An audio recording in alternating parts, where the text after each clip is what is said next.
How's it going, guys? Welcome to Checking Out. So on today's video, we're going to be going over last week's episode of Mitchell Travels from Marrakech, Morocco, and I'm going to be doubling down on the city and giving you guys some extra tips in case you were interested in visiting the region yourself. And if you haven't seen the episode yet, I went ahead and dropped a link in the description box below, and I'm also popping up a title card as I speak, so you can click on that and you can go check out the story. So before I go any further, make sure you go ahead and give this video a like, subscribe to the channel, and most importantly, turn on the notification bell so you know whenever a new episode of Mitchell Travels premieres. Also, stick around till the end of the video because I will be showing you guys a sneak peek into next week's episode of Mitchell Travels, so you don't want to miss that. So as with any episode of Mitchell Travels, there's always sort of a underlining storyline, synopsis, a theme to each episode. And the theme for Marrakech was how it was a city of extreme juxtaposition. On one hand, you can find yourself in perhaps the most tranquil environment you could ever imagine, while simultaneously being 10, 15 meters away from absolute madness. And yet, within those extremes, there is a certain beauty. It is a city for the open-minded. If you are not someone who can appreciate equally being in absolute calm or in absolute madness, then this wouldn't be the city for you. The feeling, the ruckus that you get inside of Marrakech's Medina is something that I had never felt before. I wanted the audience to understand that yes, this was my first time in Africa, but that this is a different sort of Africa. This was the Middle Eastern Africa.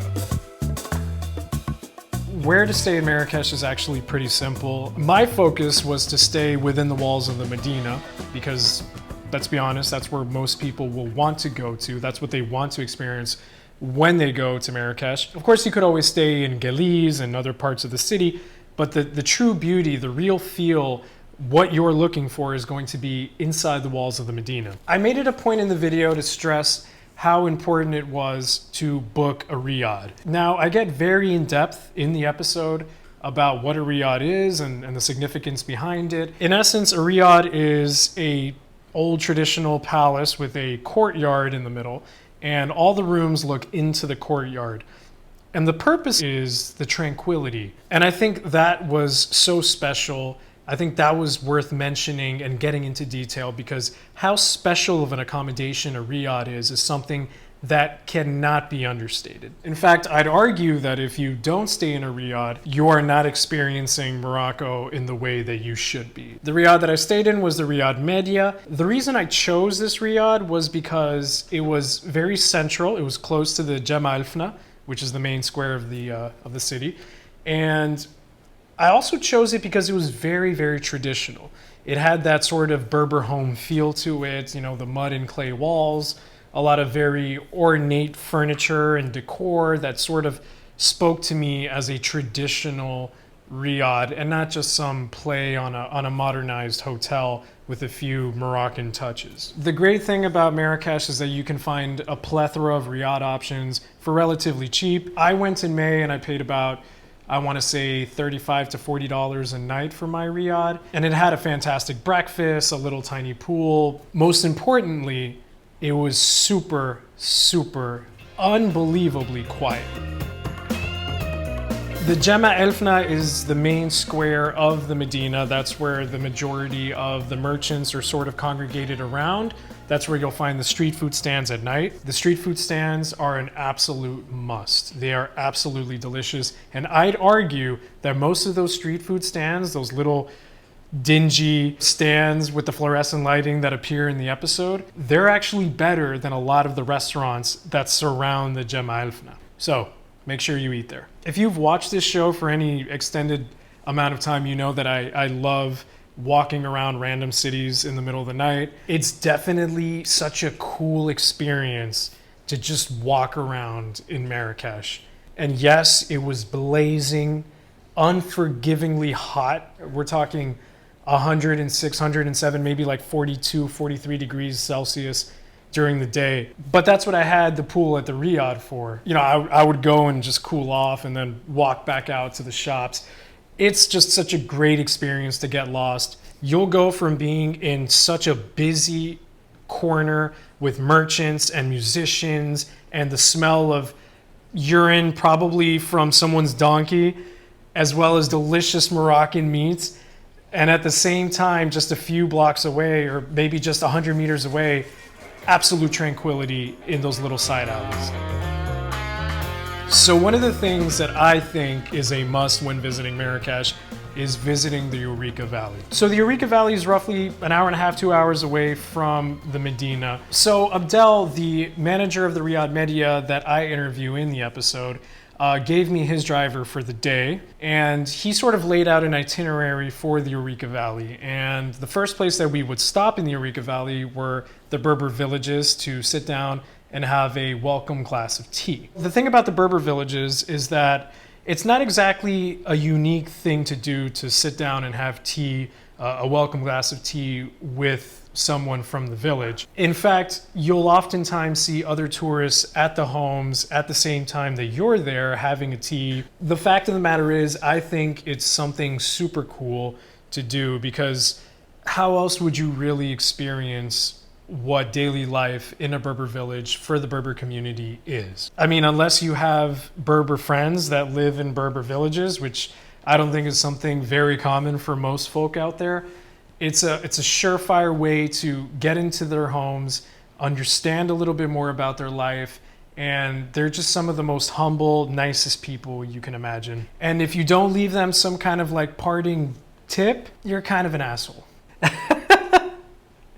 I'm sorry, but I mean, they're opening their doors, their homes for you to have tea that they made themselves. The least you can do is throw them a couple bucks. I mean, a little goes a long way. So the episode was shot during Ramadan. And if you're not familiar with Ramadan, those of the Islamic faith will not eat between sunrise and sunset.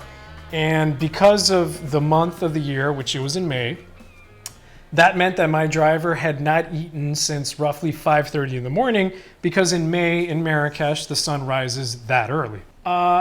I felt so bad for the guy. I'm like, listen, we can get a little bit of B-roll. I can just take some footage of like, you know, the river and the rocks.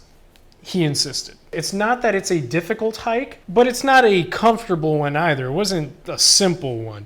And the fact of the matter is, the guy went the extra mile to accompany me, because you cannot go alone. You need to go with a guide.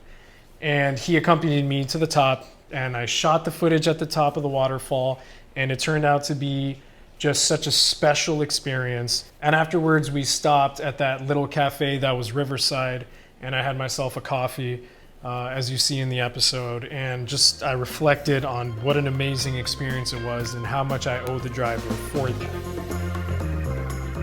Okay, so this is the one that you don't have to do, but I did it because, I mean, come on, man.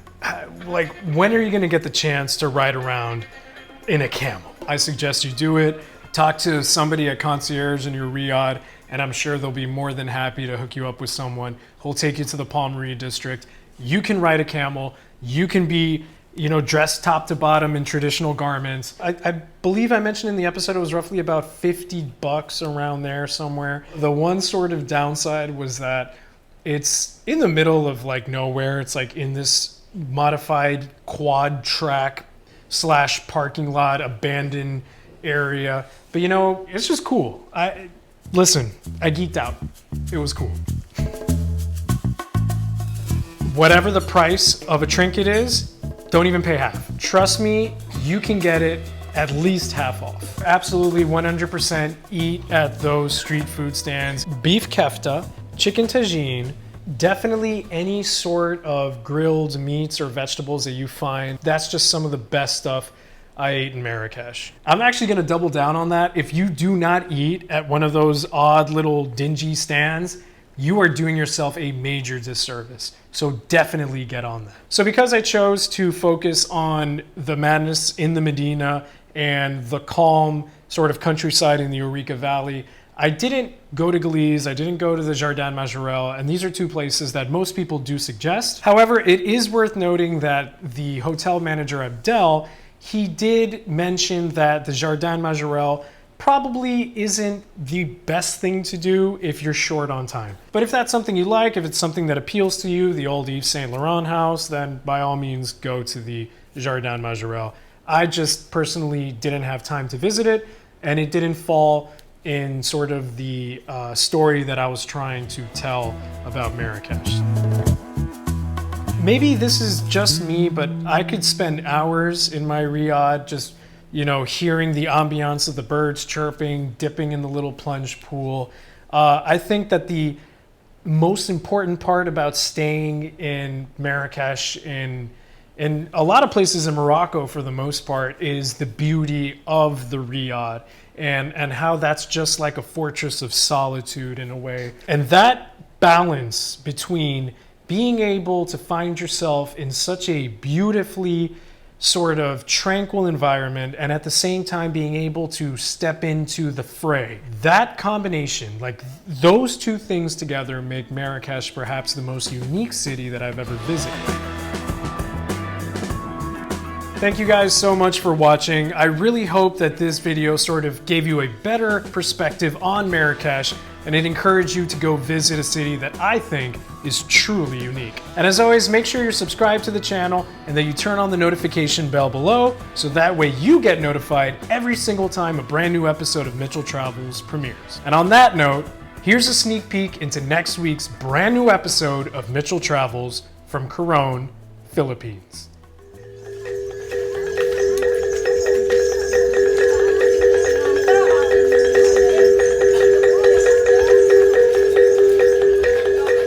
Today's itinerary is simple.